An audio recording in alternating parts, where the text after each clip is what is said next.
जिस तरह आटे की कीमतों में इजाफा होता है या कमी होती है, उसके मुताबिक हम अपने हज़ारा डिवीज़न के अंदर नानुआई पर सुकून तरीके से काम कर सकें। कोई कोऑर्डिनेशन नहीं है जी, कोई फार्मूला नहीं है जी। जैसे आपने गाड़ियों का फार्मूला तय किया हुआ है, हरिपुर तक इतना कराया है, मंसेरे तक इतना करवाया है, क्या नानवाइयों का प्रैक्टिकल नहीं हो सकता? लेकिन शायद जब आदमी कुर्सी पे बैठता है, पावर पे बैठता है, उसको अपने पावर का पता नहीं होता, वो उस पावर में मस्त हो जाता है।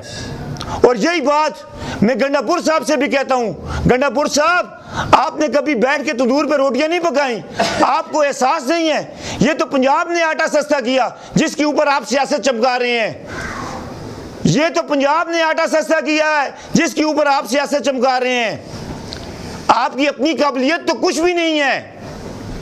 आप अगर मरियम के साथ मुकाबला करते हैं ना, तो फिर आप भी कोई चीज सस्ती करके बताएं कि केपीके के अंदर मैंने ये चीज सस्ती की है।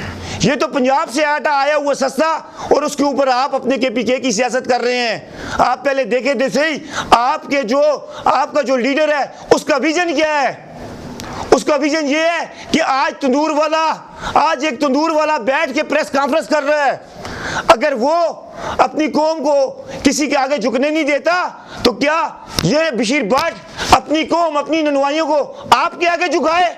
ये मैं भी अपने ननवाइयों को आपके आगे झुकवाने नहीं देता। जो फैसला भी होगा वो मेरिट पे होगा और प्रैक्टिकल के साथ होगा।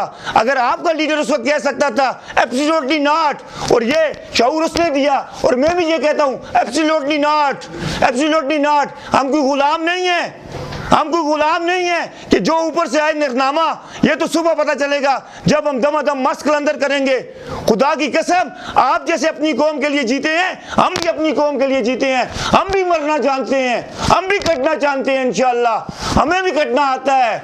लेकिन अपनी कौम के लिए जो आदमी सच बोलता है उसे सजाएं मिलती हैं। हम 15 रुपए के निकनामे को मुस्तरद करते हैं, हम 15 रुपए के निकनामे को मुस्तरद करते हैं, हम 15 रुपए के निकनामे को मुस्तरद करते हैं। हम सुबह से हरिपुर एबटाबाद बिल्कुल तंदूर शटर डाउन होगा, और जब तक हमारे मुज़ाकरात नहीं पूरे होंगे हम तब तक अपनी दुकानें नहीं खोलेंगे। और मैं ये ऐलान करता हूँ कि मैं सुबह डीसी ऑफिस के बाहर दमादम मस्त कलंदर करूँगा, और डीसी साहब को भी पता चले कि ये लोग इस गर्मी में कोई तकलीफ है जिसकी वजह से आके बैठ गए हैं।